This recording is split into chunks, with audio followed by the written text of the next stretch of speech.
El dinero no debe ser un obstáculo para contar una historia.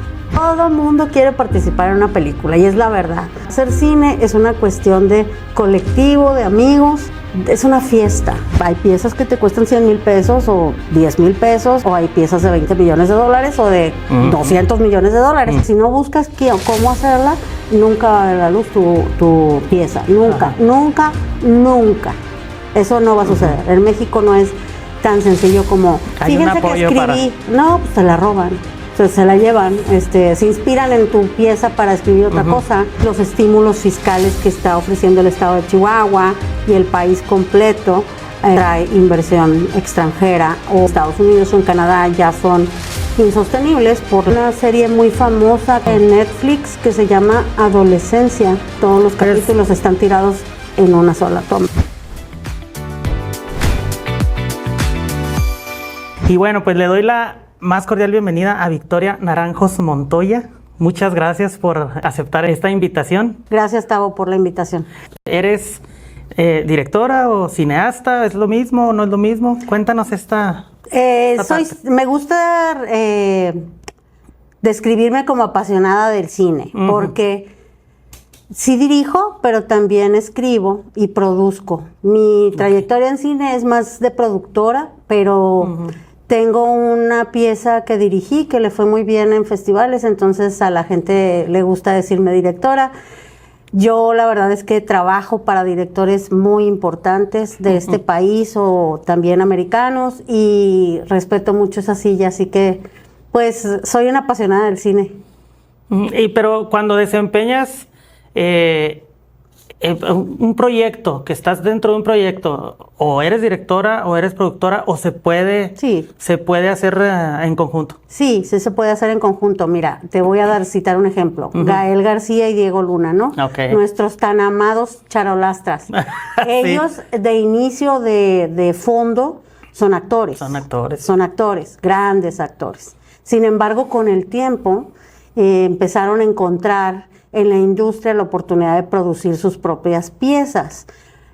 Cuando tú produces te conviertes en dueño de la pieza, no en su totalidad a veces, pero sí en una parte. O sea, es el del dinero, ¿no? El productor pone el dinero. O pone el dinero o pone el trabajo a cambio de puntos porcentuales de la pieza, las utilidades de la pieza. Entonces, ¿qué sucede? Que de repente a lo mejor algún director, alguna persona estaban interesados en contratarlos y ellos les decían, sí voy a actuar, pero si me das el 10, el 15, el 20. Pero con el tiempo ellos fueron profesionalizándose como productores y abrieron en un inicio Canana Films y ahora tienen La Corriente del Golfo, que es una de las casas productoras más importantes que tiene México y en sociedad.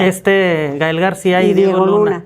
Y con el tiempo se han vuelto directores, se han dado el lujo de sentarse a dirigir las historias que ellos quieren contar. Entonces no quiere decir de que en todos los proyectos que los veas van a ser directores, no. Ni en todos los proyectos que los veas van a ser productores, no. Pero en muchos de los proyectos no solamente son actores. Bueno, y en tu caso, ¿en qué momento de tu vida descubres que es una pasión para ti, en lo que es pues todo este conjunto de lo que es el cine? Sabes que yo tengo un hermano que es dueño de una casa productora aquí en Ciudad Juárez y en El Paso.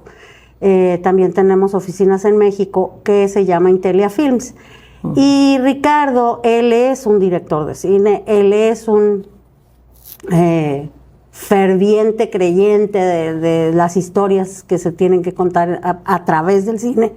Y como yo soy su hermana, toda mi vida crecí involucrada con. Entonces no conozco otra manera. Yo no pinto, yo no soy fotógrafa, yo no canto y tampoco toco ningún instrumento. Entonces, cuando tienes la necesidad de expresarte de alguna manera, el arte te encuentra y es como los deportistas también. Un niño que tiene un balón en las manos no puede estar haciendo nada malo. Solamente hay que observarlo hacia dónde va, si va a ser beisbolista, si va a ser basquetbolista. Guiarlo, ¿no? Y guiarlo y apoyarlo, sobre todo. Exacto. Y mi mamá tuvo a bien fomentarnos el gusto por el cine, creernos que era algo que queríamos hacer y entonces con el tiempo nos fuimos haciendo cineastas. Y fíjate qué bueno que tocas ese punto, un paréntesis, porque es importante cuando un niño quiere expresarse a través del baile, de la pintura, un deporte. Hasta el graffiti, ¿eh? Pero no, sí hay muchas maneras de expresarse, pero muchas veces los papás, es una pérdida de tiempo. Claro. Búscate un oficio. Bueno, ya vivimos en una época más abierta, digámoslo así, pero es importante recalcar que a muchos el sistema, ¿no? No, es que tienes que encontrar un trabajo de veras. Es que estamos muy lejos de la Ciudad de México y estamos muy lejos de Los Ángeles y de Nueva York. Entonces, en esta frontera cuesta un poco de trabajo creer que de esto puedes vivir. Si quieres ser actor, si quieres tomar fotos, si quieres, como no te dediques a hacer podcast. A hacer podcast. Sí, porque yo soy periodista, Exacto. Pero a mí me gusta esta parte más que Pero dar porque noticias, estás encontrando la ventana sí, claro, en el podcast para poder hacer tus preguntas, porque los periodistas se caracterizan por ser gente muy intuitiva, con muchas preguntas, como que no ven el mundo como lo vemos muchos otros, de que yo paso por una calle y veo que está un hoyito, ¿no? Y luego paso la siguiente semana y veo que el hoyito ya se hizo más grande. Y luego paso la siguiente semana y veo que el hoyo se hace más grande, entonces nomás le doy la vuelta, ¿no? Y tú como periodista dices, ¿quién hizo el hoyo? ¿Cuánto tiempo tiene ahí? Sí. ¿Por qué no han venido a ver? Y tienen un como sentido más crítico. Exactamente. Entonces, el que encuentres estos espacios creados por ti para conocer gente que te interesa preguntarle cosas, como en este caso hoy que te interesó preguntarme algo a mí, son cosas que son ventanas que por eso son tan populares hoy en día.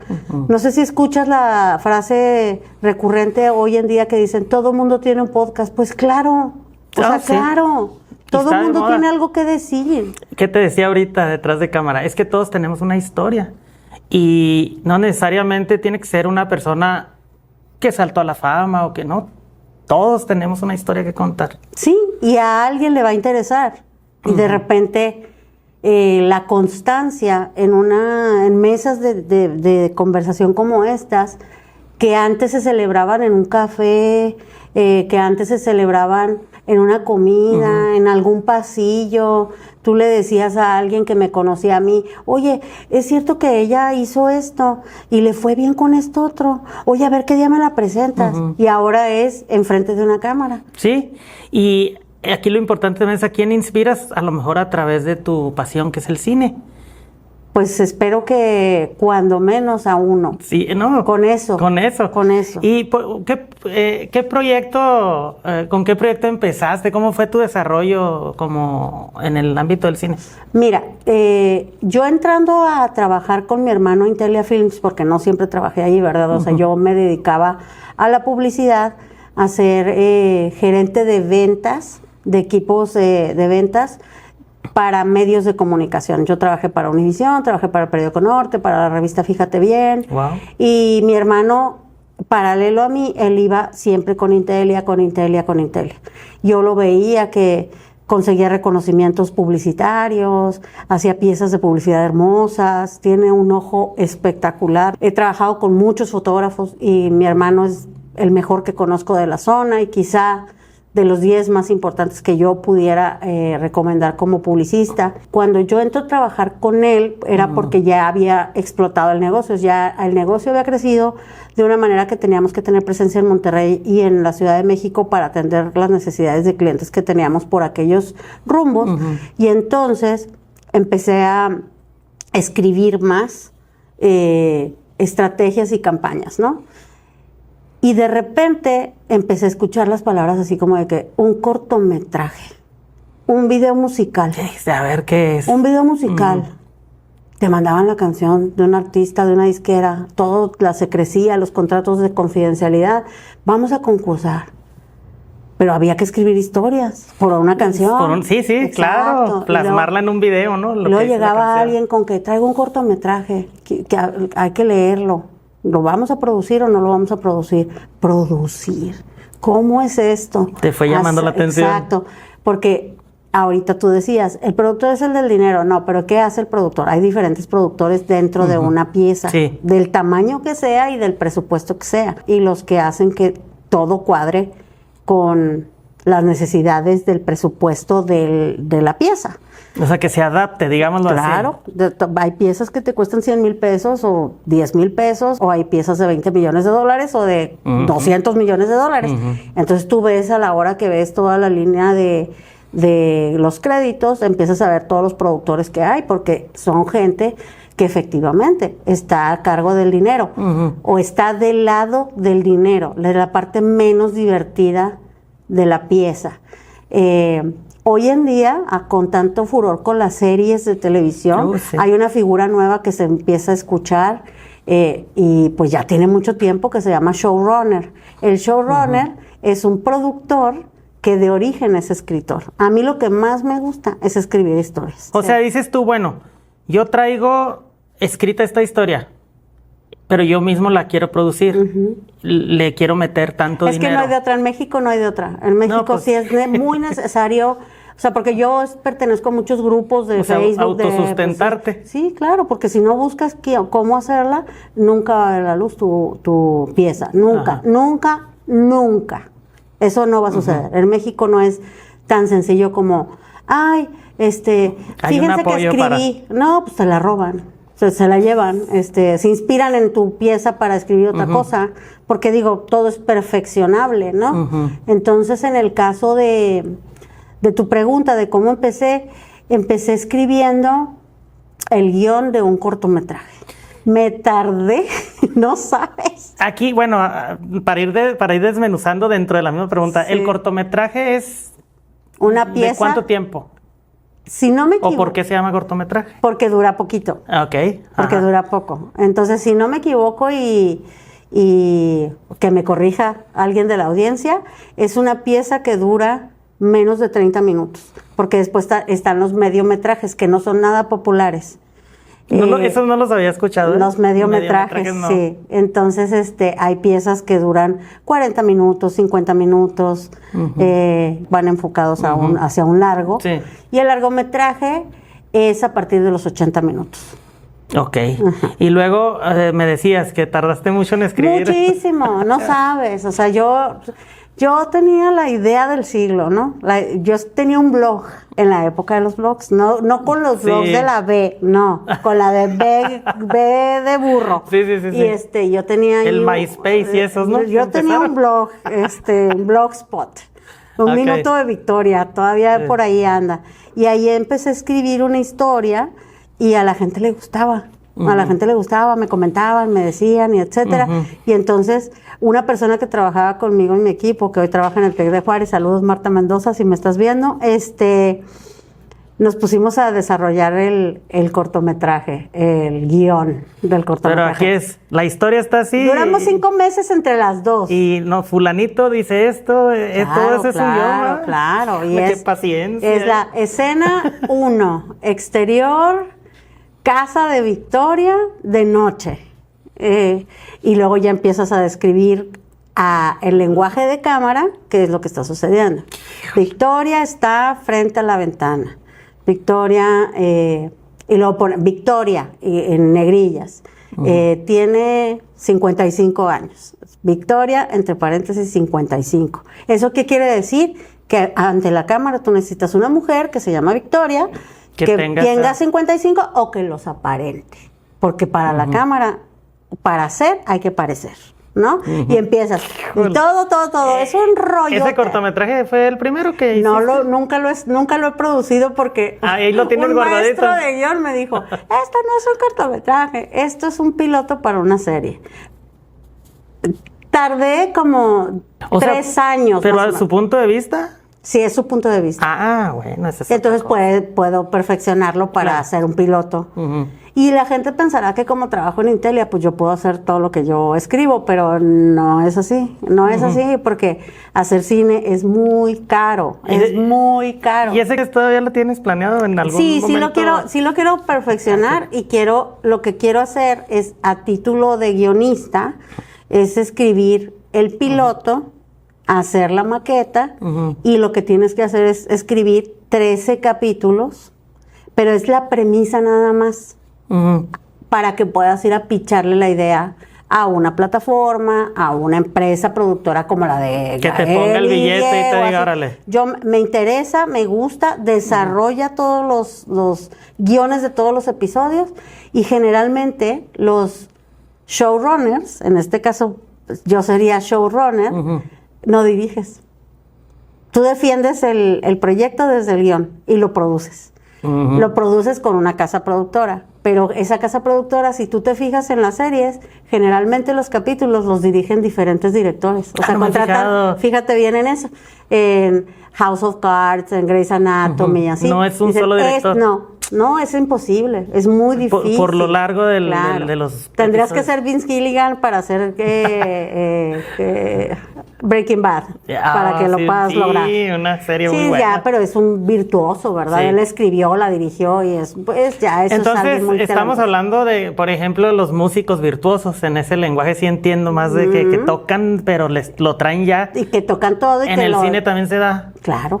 Un virtuosismo. No, claro. O sea, pero si tú le pides a Martin Scorsese que se adapte al formato de las series y que a su edad, en esta época, dirija todos los capítulos de una serie de 3 episodios, yo no digo que no lo vaya a poder hacer, porque por experiencia podría, pero Es físicamente es muy demandante. Es pesado. Muy demandante. Dirigir es muy demandante. Es muy demandante. A ver, danos un ejemplo. Bueno, yo he visto ahí de repente en internet, pero el director es el que, a ver, córtale aquí, no, otra vez. Sí, va, es el que está directamente con los actores, claro, diciéndoles qué hacer. El director está dirigiendo, no importa si no la escribió, no todos los directores escriben. Hasta puedes contratar a un gran director para que dirija tu pieza. Okay. Pero ya tiene la imagen de lo que está sucediendo. O sea, Victoria está parada frente a la ventana. ¿Cómo luce Victoria? En el lenguaje de la, ¿no? Su frente, por su frente corren gotas de sudor. Se nota nerviosa. En la mesa de la sala hay un cenicero con todavía rastros del último cigarrillo que se ha fumado.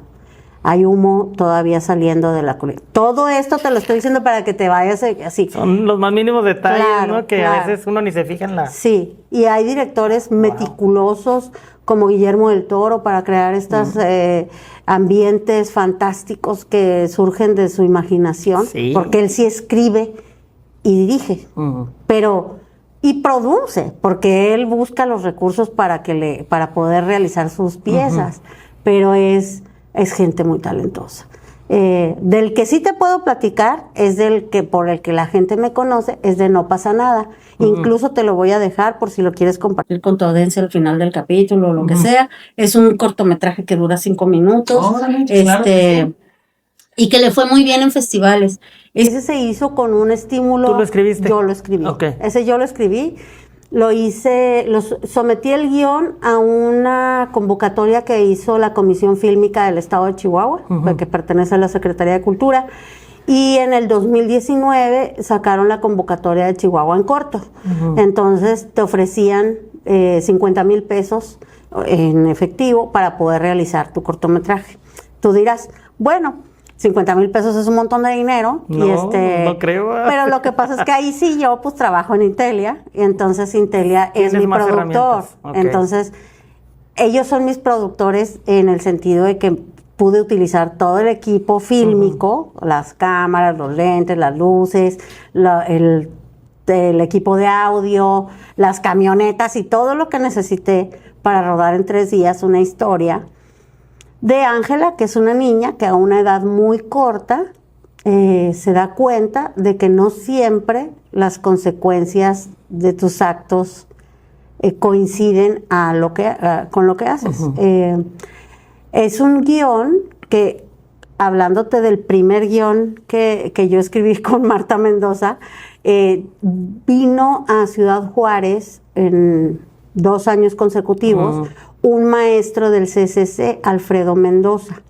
Este cuate, muy talentoso, gente que es asesor del IMCINE para guión y así, él vino a un festival que había de cortometrajes de Colectivo Vagón y era gratis su curso. Para que te revisara guiones ya escritos.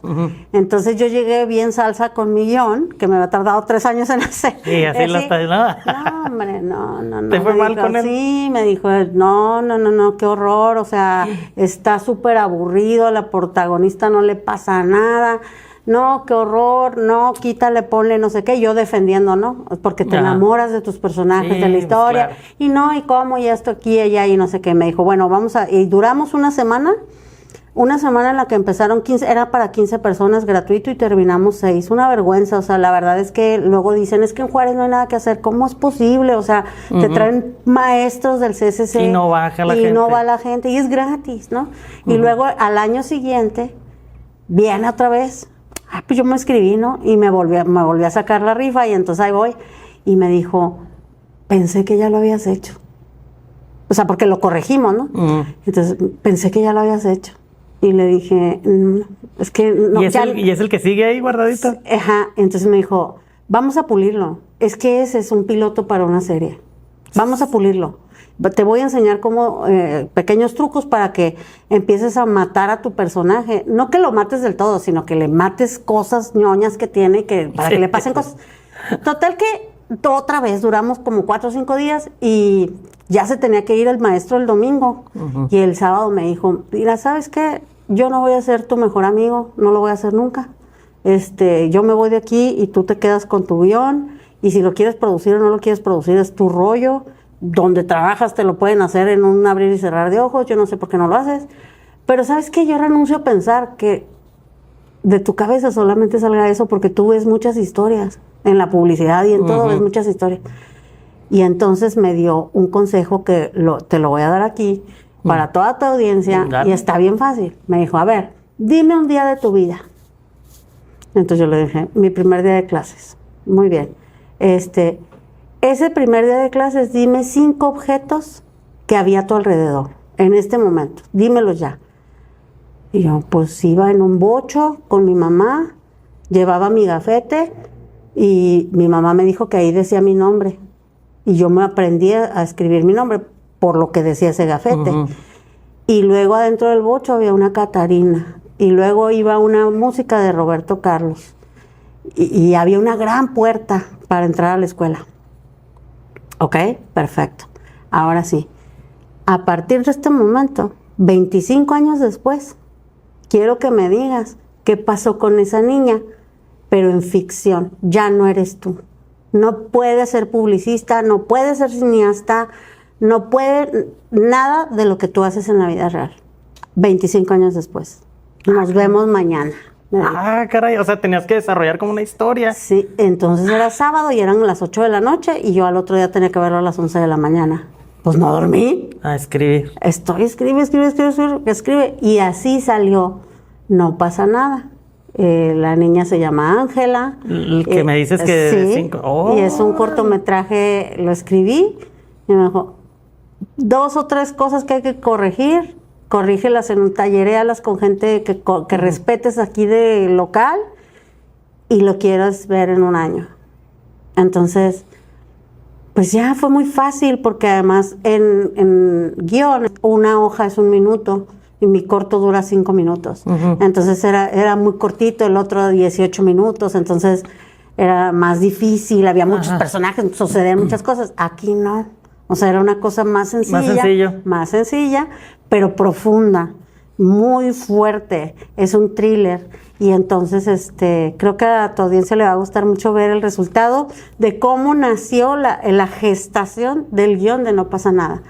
Y entonces lo metí a Chihuahua en corto. Les gustó mucho, luego me lo gané. Y entonces le pedí ayuda, obviamente, a mi hermano en Intelia, a todos mis amigos de Intelia, que así debe de ser, como lo dice Guillermo del Toro. ¿Quieres contar una historia? ¿Quieres ser cineasta? Agarran hasta un celular. Tú quieres dirigir, ya estás dirigiendo. Con lo que tienes. Sí, el fotógrafo ya está fotografiando y el actor ya está actuando. O sea, cualquier amigo tuyo quiere ser actor, quiere besar a la chava, quiere recibir la cachetada de la chava. Todo mundo quiere participar en una película y es la verdad. Sí. Eso es cierto. Hacer cine es una cuestión de colectivo, de amigos, es una fiesta. ¿Y cómo te inspiras, por ejemplo, a ti que te gusta mucho escribir? ¿Cómo surge esa de repente decir, bueno, lo hago en mis tiempos libres por tu trabajo, ¿verdad? Como claro. publicista y todo, pero hay historias que se te quedan y...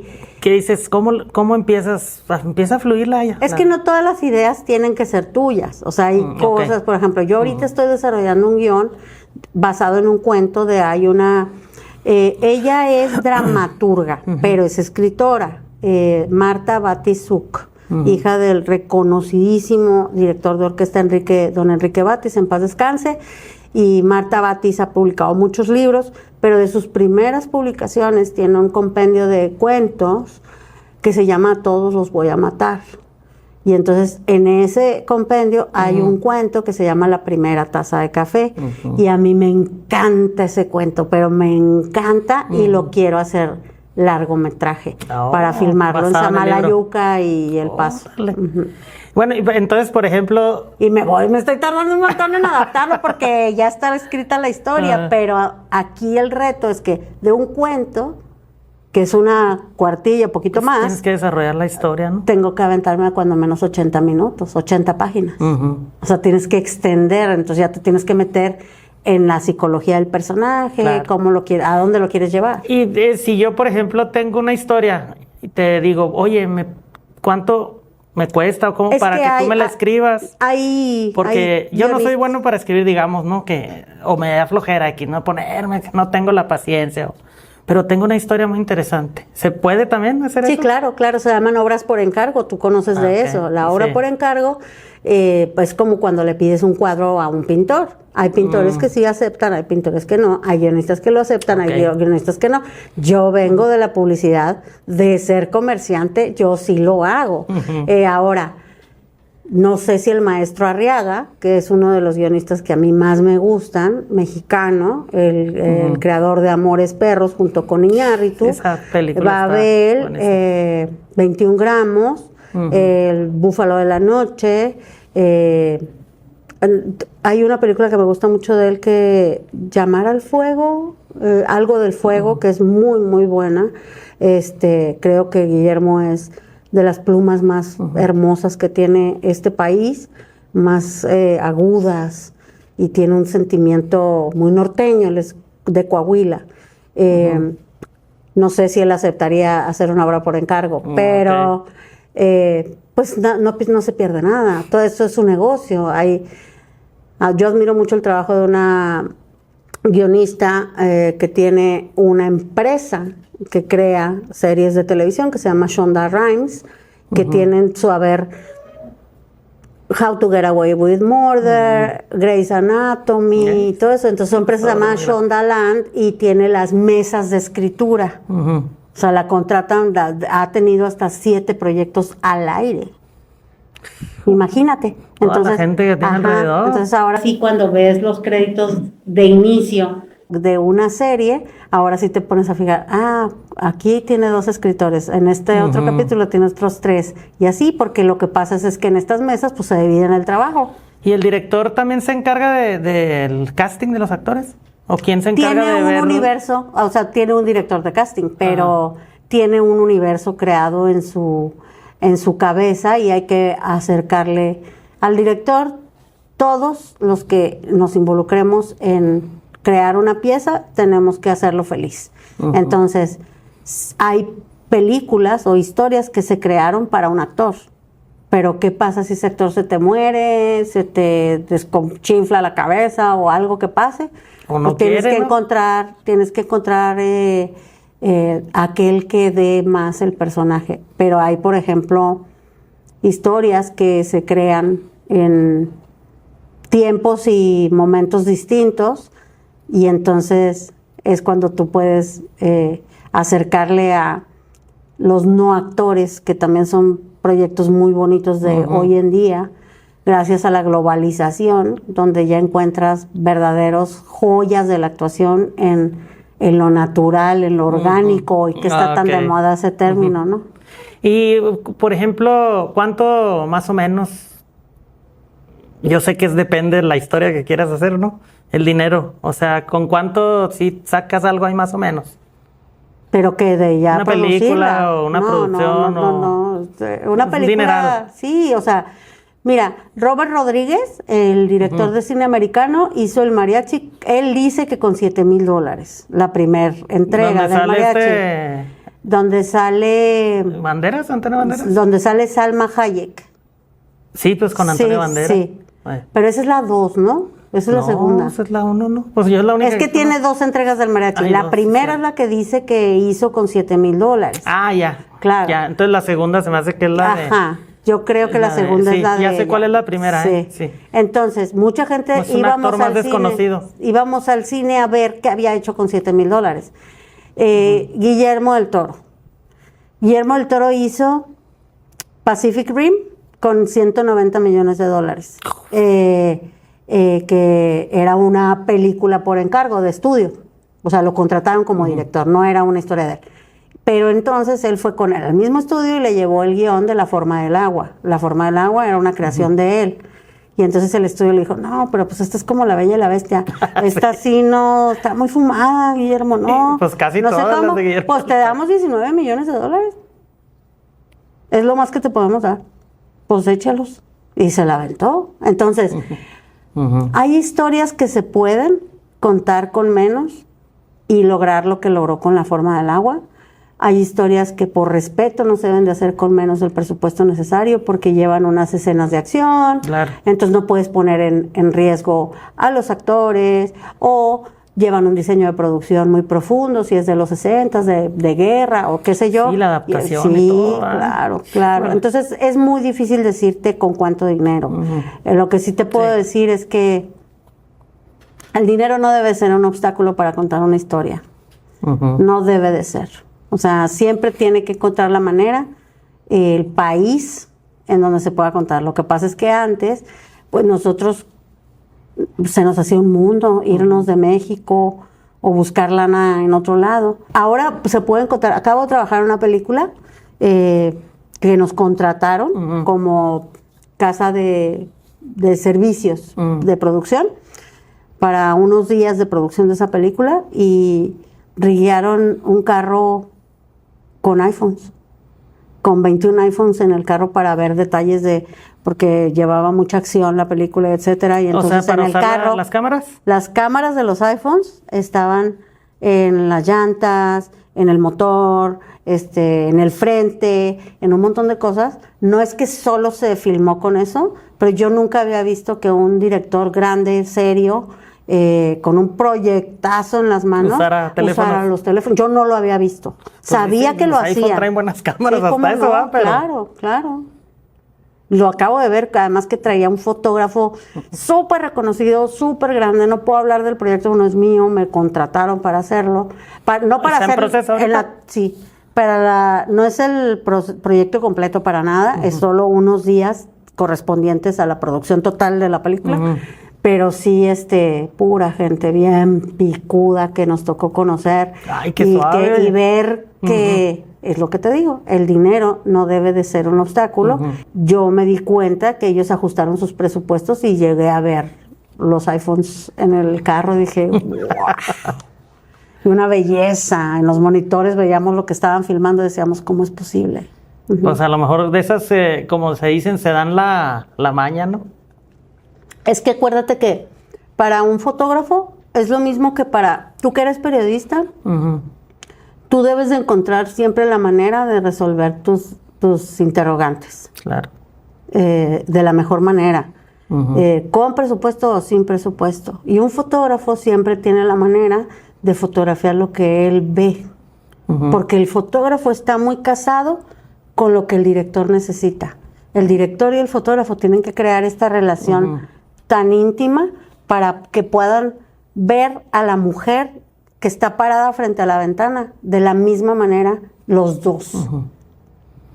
A ver, y por ejemplo aquí, ahí disculpando la ignorancia en esta parte, pero... No hay malas preguntas. Y fíjate, siempre que veo una película cuando termina, dice fotografía, y siempre me he preguntado, ¿pero para qué quieren un fotógrafo en una filmación? O sea, y ahorita que me surgió la duda, dije, voy a salir de la duda. Y pues, por lo que veo, es importantísimo. No, importantísimo. ¿Qué es el trabajo? Obviamente, pues toma fotografías, pero... No toma fotografías. Toma a la cámara Ajá. y cuenta la historia que el director quiere. El director está detrás de un monitor. Ok, ya. Entonces, lo que está sucediendo con la cámara del fotógrafo es lo que ve el director. Por eso él dice, corte, se repite, no. A ver, ella, necesito que pongas la cara, que te salga la lágrima, otra vez. Y el fotógrafo tiene que tener la sensibilidad de adivinar o de interpretar en el momento, lo que el director quiere ver en ese momento. Y luego, por otra parte, muchas veces el fotógrafo termina siendo que la fotografía se convierta en lo más importante o de lo más importante de la película. Por ejemplo, Emanuel Lubezki es un gran fotógrafo mexicano que a nivel mundial es de los que va a pasar a la historia como de los mejores fotógrafos del mundo, del cine. Y Emanuel Lubezki hizo The Revenant y también hizo Birdman con González Iñárritu. Con González Iñárritu hicieron Birdman, un plano secuencia. El plano secuencia es una película que se cuenta en una sola toma. Tiene dos, o sea, sabemos los que estamos metidos en la industria que tiene 2 cortes esa película, pero no se notan. Es un plano secuencia. Y un plano secuencia quiere decir que este cuate tiró la película y nunca cortó. O sea, la película estaba perfectamente coreografiada para que pudiera tirarse en los minutos que se tira. Entonces, entran al teatro, salen del teatro, corren, sale Michael Keaton en calzones otra vez, no sé qué. Entonces, para que todo esto suceda, el fotógrafo tiene que tener un equipo detrás enorme para poder construir la historia que el fotógrafo, que el director quiere contar en una sola toma. Lo hacía Federico Fellini. Ahora hay una serie muy famosa que estrenó el año pasado en Netflix que se llama Adolescencia, que fue muy famosa. Sí la empecé a ver. Y una de las cosas más importantes que tiene esa serie es que todos los capítulos están tirados en una sola toma. Es de otro país, ¿verdad? Es de otro país. Es de otro país. Es de Países Bajos, me parece. Sí, sé que sí. O del Reino Unido. Sí. Pero del Reino Unido. Irlanda. Está muy buena la serie. Pero la fotografía, o sea, vuelve a ver los capítulos y esa es una sola toma. Ya después de esta charla voy a ver diferentes. En Netflix además están el making of, cómo lo hicieron. ¿Cómo lo hicieron? Es una cosa de locos. Es una cosa de locos. Y en tu experiencia, ¿qué elementos crees que deba llevar una obra, sea cortometraje, película, para atrapar al público? Debe de ser, creo yo, que de sentimientos universales. O sea, todos nos hemos enamorado, todos nos hemos desenamorado, todos nos hemos enojado mucho. Sí. Nos hemos enojado mucho por alguna situación. Puede hablar de injusticias. En el cine no hay nada nuevo, hay una teoría de 22 historias, que esas 22 historias todos las conocemos y que las cuentan de una manera o de otra, ¿no? Pero si tú hablas de sentimientos universales, y pasa lo mismo con la publicidad que te hablaba fuera de cámaras, de estos videos manifiesto. Cuando tú conectas razón y corazón, es muy sencillo que la gente se identifique. Por eso las historias de las mamás que salen adelante, solas, y protegieron a sus hijos, no sé qué, pues, güey, o sea, estamos latinoamericanos, deja tú mexicanos, somos latinoamericanos. Estamos viviendo en un matriarcado donde muchas de las familias, que esto va a cambiar sustancialmente porque las nuevas generaciones tienen otros valores, traen otro chip, y los que van a ser papás, que no van a ser todos, porque ya entendieron finalmente los millennials, los Gen Zs, los que siguen, que tener hijos no es para todos, que no es de fuerza, que así no se trasciende, porque no somos animales. Y aparte ahora se ve más esa situación de que no quieren tener hijos. Porque todavía la generación X o los boomers, pues ¿cómo no te ibas a casar? ¿Y cómo no ibas a tener hijos? Entonces, ¿qué pasaba? Claro, y entonces por eso hay tanta ausencia de hombres en las casas o en las crianzas, porque pues no les preguntaron. O sea, eso era de fuerza, y más los hombres que las mujeres. Lo que te comentaron, un sistema. Entonces, pues por eso se iban por cigarros y no volvían, porque decían, es que a mí no me preguntaron. No llega con a mí cigarros. nunca me hice la pregunta correcta. estaba en etapa reproductiva y tuve hijos, pero no estaba listo para ser papá. Y ahora las nuevas generaciones con tanta información, los que lleguen a ser papás por voluntad, los millennials, los Gen Zs y los que siguen, que ahorita se me acaba de olvidar cómo es la siguiente generación, perdón, vienen, te fijas mucho en la crianza, ¿no? En estas crianzas nuevas que yo no las entiendo, porque no soy esa generación, pero va a cambiar muchas cosas. Entonces, las historias serán otras. Serán otras, totalmente. las de ellos, claro.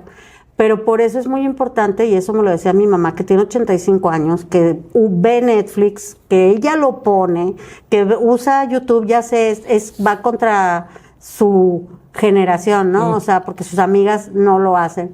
Pero ella usa WhatsApp, manda stickers, etcétera. Y ella... Se ha ido adaptando. Sí, y ella me decía siempre, y ella es una mamá soltera, porque quedó viuda. Entonces, nos creó a nosotros, y te digo, venía de un pueblo, y un día mi hermano le dijo, quiero estudiar ciencias de la comunicación, y ella dijo, ¿vas a actuar? Y le dijo, no voy a actuar, todavía no sé qué voy a hacer, pero quiero estar detrás de cámaras. ¿De cuáles cámaras? O sea, bueno, ¿dónde se estudia, mijito? ¿No? Con esta inocencia y este amor de madre de... ¿Cómo te ayudo, no? Para que sí lo seas. Claro. Y luego yo le dije, pues yo quiero hacer lo mismo que él. ¿Cómo, no? O sea, pero no me impuso, no, porque no tuvimos esta figura de autoridad donde tienes que estudiar esto, tienes que hacer esto. No. A nosotros ¿Y cuánto nada más. no es así? Ajá. Entonces nosotros crecimos de esta manera más libres, pero mi mamá alguna vez...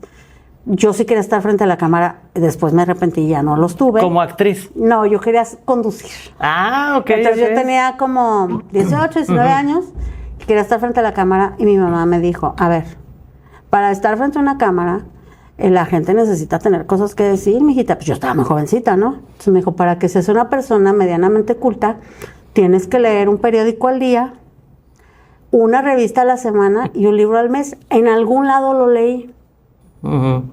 Entonces, pues considera eso, ¿no? O sea, que siempre tengas algo que leer, que decir. Y pues, entonces se nos hizo el hábito de la lectura, de hojear el periódico, de leer revistas, no importara de qué, porque tú puedes estar frente a la cámara hablando de espectáculos, pues léete el TV Notas y el TV Novela, pero estate enterado, ¿verdad? De las cosas. ¿Sabes de qué me acuerdo yo? Del Selecciones. Ándale. Que mi papá tenía su suscripción mensual, llegaba, ya lo agarraba uno. Sí. Y sí. Sí, así. Y leer, que se te haga el hábito. Pero ahora, ¿para que agarren un libro? Es difícil. Es difícil. Es difícil, pero si no nada más estás viendo TikToks que te hagan reír, que yo lo hago mucho, sino también dejas y corres algunos podcasts de diferentes cosas. Claro. Te avientas los noticieros que con tanto esfuerzo hacen, a lo mejor el mismo en YouTube, ahí está de la Micha, está Latino, la corriente que tú quieras seguir, la que a ti te interese. Pero pues mantenerte al tanto. Claro, porque es muy fácil decir, mira, yo tengo toda la semana pasada que la gente se está quejando del Mundial. Y que si no sé qué, y que si los maestros, y que si tienen tomado el Zócalo, y que qué vergüenza, y que si el metro, y que si los candelabros, y que si no sé qué. Y yo me quedé seria, ¿no? O sea, pienso lo mismo, o sea, me parece muy poco empático de las diferentes causas que están muy justas, algunas de ellas, no todas, negociando fuerte para que les hagan caso. Están las madres buscadoras. Sí, es un rollo ahorita. Sí, están las madres buscadoras. Hay muchos temas pendientes. Claro, y yo pienso, en mi opinión, ¿verdad? Que en vez de tener tanto albañil trabajando a marchas forzadas, enjarrándolo por encimita, lo que sea, pues deberían de estar los diferentes departamentos del gabinete a marchas forzadas, solucionando esos problemas, pero yo no estoy ahí. Yo no trabajo ahí, ¿verdad? Entonces yo digo, bueno, ¿por qué no gozamos de la fiesta del Mundial? Como lo hicimos en el 86. Teníamos 9 meses que había pasado el terremoto. Y aún así el país disfrutó, porque si algo mueve a México, pues tiene que ver eso. Pues es el fútbol. Pues sí. O sea, la mera verdad. Digo, el fútbol y las novelas. Claro. Entonces, y es cada 4 años. Entonces, y nada más vamos a tener 13 partidos, también no se les olvide.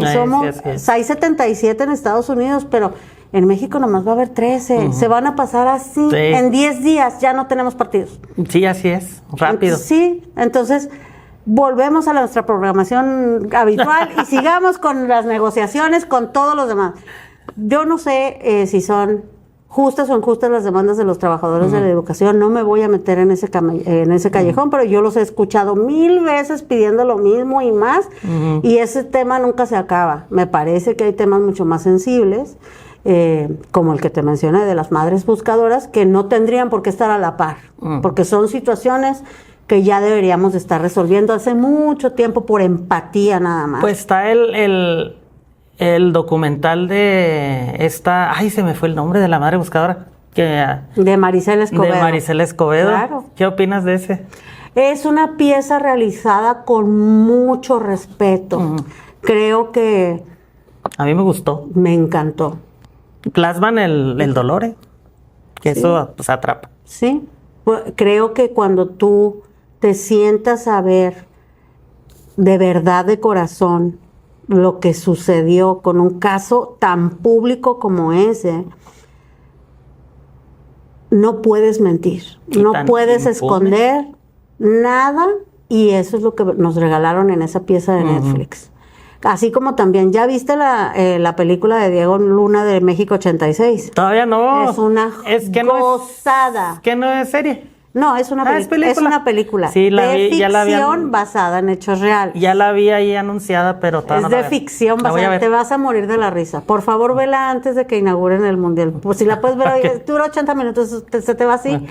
Diego está como actor fabuloso, es una gozada. Me gusta mucho cómo actuar. Y como él dice, crearon un personaje al cual se le adjudican todas las cosas que sucedieron en el 86, que les contaron, que supieron, que se rumoraron para haber traído ese mundial para acá, y es muy divertida. Y si tienes un poco de ligereza y de no tomarte tan en serio las cosas, pues por eso nos pasan las cosas que nos pasan en México, por eso nos pasan. Pero ya tenemos la gente se siente, es que esta generación le tocó vivir el mundial siendo el patio trasero. Pero nosotros, ahí sí, los generación X, los boomers, pues tuvieron México 70 y el 86 como una belleza. Fue muy divertido. Y pues siempre hay broncas. Sí. Siempre va a haber broncas. Sí. Pero en el cine no siempre está para resolverlas. Muchas veces sí, y es una ventana muy importante, porque de las bellas artes es de la más accesible. Sí, ¿no? Así es. Entonces, pero para eso están los podcasts como para poder platicar y platicar y platicar y platicar. Bueno, ¿y qué le dirías a los chavos que se quisieran dedicar a algo, hablando ya profesionalmente, ¿no? A ser guionistas o actores o productores o todo? Lo primero que nada, que lo hagan, que se pongan a contar la historia que quieran contar.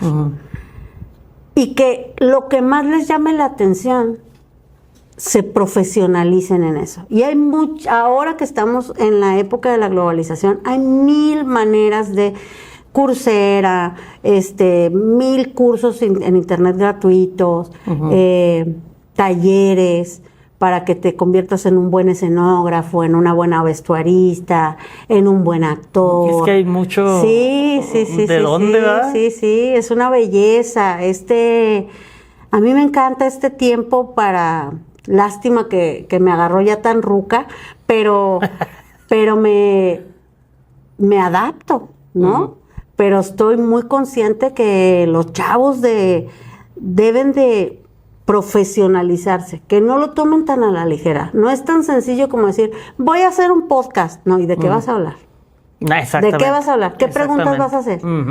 Ten un respeto por tu audiencia, porque tu audiencia puede empezar con 10, pero de repente así explota y aquello va a haber 1 millón de personas. Cuando lo hagas mal, más seguramente vas a llegar a 1 millón de personas. Entonces, profesionalícense. Si van a ser actores, no todos los actores son galanes, no todas las actrices son bonitas, no todos tenemos que ser jóvenes. Yo cuando abro los castings para publicidad o para proyectos que somos contratados, Cada vez más te dicen, necesitamos mamás, papás, abuelitos, perritos. Es que en el cine se requiere de todo. No, y en la publicidad también. Y de eso se puede vivir. De eso sí se puede vivir. Claro. Sí, pues te lo digo yo, va. Sí. Que vivo de la publicidad a través de mis medios. Y que no, pero tú, por ejemplo, ¿qué consejo les das? La constancia. Oh, sí, es la principal. Y pues no darse por vencido tan rápido, porque pues es cuando a uno le apasiona lo que hace y cree uno en sus proyectos, es constancia. Claro. Es constancia. Y yo batallé mucho porque, como dices, hay que empezar con lo que se tiene, porque uno sueña con cuando tenga mi estudio propio, cuando tenga mis cámaras, cuando tenga mis empleados, y ahí se te va la vida. No, tenemos estudios como este tan bonito, como los que tenemos en Intelia también, que también están lindos, los que sean, que rentan sus espacios por hora, con todos los servicios incluidos, que son gente profesional, como la de este estudio, que te va a entregar un capítulo editado, o sea, ya no tienen por qué esperarse. Pueden hablar de lo que quieran, de veterinaria, de belleza, de migración, de visas láser, de línea express, de lo que quieran, de lo que quieran. Por eso a mí me sorprende, te digo, y te lo dije al principio, cómo la gente dice, es que ahora todo el mundo tiene un podcast. Claro, hay mucho todos que tenemos decir. Sí, claro. Es que los medios ya son distintos. De deportes, de medicinas, de herbolaria, de jardinería, de... ¿Qué quieres hablar? Así es. Son conversaciones y es la belleza de los podcasts, que la gente se sienta a escuchar a 2 personas o a 3 o a 5 hablar de algo que quizá a ti te interese. Y por eso es lo padre, que hay mucha diversidad. Y en este caso, que estuvimos hablando del cine. Sí, pues te digo, yo soy de profesión publicista, pero no interfiere con mi pasión, que es el cine, sí. Bueno, y algo que nos quieras compartir de tu otra área de trabajo, que es lo que te desempeñas, que es la publicidad. Bueno, pues nosotros en Intelia damos todos los servicios que da una casa productora, una agencia de publicidad, de servicios de comunicación integral. Nosotros hacemos campañas corporativas, videos, rentamos equipo fílmico, ¡Ay, qué padre! Sí, rentamos equipo fílmico desde una luz, un lente, una cámara, hasta todo el equipo necesario para realizar una producción, para estudiantes, para gente que está haciendo sus cosas por primera vez, o para las producciones que vengan de fuera, que cada vez son más y van a venir más, porque pues los estímulos fiscales que está ofreciendo el estado de Chihuahua y el país completo atrae inversión extranjera o privada para hacer piezas que en Estados Unidos o en Canadá ya son insostenibles por las crisis que a todo el mundo nos han pegado. Entonces, para ellos decir una low budget es de menos de $3 millones, pues para nosotros es un montón de dinero en México, en cualquier lugar, hasta la Ciudad de México. Así que estamos muy abiertos. En Intelia trabajamos y nos especializamos, te decía en un principio, en contar historias para clientes que necesitan resultados. Y de un tiempo para acá, ya más de 15 años, nos especializamos en piezas publicitarias que conectan razón y corazón. Hay que aprovechar y tener esta convergencia de la publicidad y los contadores de historias para poder crear piezas que la gente no sienta como una imposición a que compren o volteen o prefieran cierta marca. A veces de repente tú en tu largo peregrinar por las redes sociales en el día, de repente te llega un video y te conmueve, ¿no? Te hablaba de una campaña hermosa que no la hicimos nosotros, pero conocemos a quienes la hicieron, y es de Baileys, que se llama Soy una hija de mi madre, y es preciosa porque son textos como muy bien pensados, muy bien aterrizados, ¿no? Claro. El sentimiento, y todos tenemos una mamá, entonces en este caso es para mujeres, entonces Soy una hija de mi madre, habla de esta conexión de las madres con las hijas, muy bonita campaña. Hemos visto I Am a Princess de Disney, que para Disney es uno de los esquemas de negocio más rentables. Tú podrías pensar que son el ratón Miguelito o etcétera, pero no, son las princesas. Entonces, las princesas por mucho tiempo, y conforme fue entrando la filosofía woke, fueron muy criticadas, ¿no? ¿Por qué la Bella Durmiente y la besaba el príncipe? ¿Cómo? Y despertaba y ya se casaba y era feliz. Y entonces hay unas piezas hermosas en YouTube, búsquenlas, se llama I Am a Princess, están subtituladas en español si no hablan bien inglés, y es todos los valores que tiene cada princesa, la lealtad, la confianza, el kindness, el ser bondadoso. El ser bondadoso. El amor. Es una cosa hermosa de publicidad. Y la firma Disney hasta el final. Sí, es una cosa preciosa, se te eriza la piel, te lo estoy contando, y es de las cosas que más me gusta hacer de publicidad. Entonces yo trabajo, por ejemplo, con clientes como, no sé, FECHAC, con clientes de la Ciudad de México que me han pedido estas obras por encargo para conectar razón y corazón, desde instrumentos financieros, software para servicios públicos de salud, en aniversarios como de Del Río o de Super Ed, para los Bravos, cuando recién entraron los Bravos, hicimos una pieza preciosa cuando ganaron la primer liguilla. Entonces haces estas piezas de publicidad que no necesariamente son para vender, sino para que recuerde la gente en el corazón el por qué tenemos un equipo de primera división, por qué es importante. Lo cuenta una niña con su papá. Entonces es así, o sea, a eso me dedico yo. Yo soy publicista de formación, de profesión. Trabajo con clientes que adoro y en los que creo profundamente, pero también no interfiere con mi pasión, que es el cine. Así que mil gracias por haberme invitado para platicar de esto. No, y para cerrar, porque se nos está agotando el tiempo, ¿dónde te pueden localizar? Si quieres dejar, no sé, redes sociales, número de teléfono, para alguien que le pueda interesar alguna campaña publicitaria, renta de equipo, etcétera. En todas las redes sociales como Intelia Films. Yo manejo las redes sociales de la empresa, o sea, yo las contesto. El WhatsApp que aparece ahí es el mío, es el 656-301-9498, o B de Victoria, Naranjos con S como mi apellido, @inteliaproducciones.com. Es mi correo electrónico. Pero si no, muy sencillo. Intelia Films en todas las redes sociales, y ahí manden mensaje y que andan buscando a Victoria y ya. No, hombre, pues muchísimas gracias. Yo creo que muchas gracias nos vamos a tener que aventar otro capítulo porque faltó mucho de qué hablar. Cuando tú quieras. Claro que sí, pues te agradezco mucho. Sí, muchas gracias. Y seguramente estaremos de nuevo aquí. Cuando tú quieras. No, verás que sí. Gracias. Bueno, pues muchísimas gracias y recuerden, síganos y compartan. Hasta la próxima.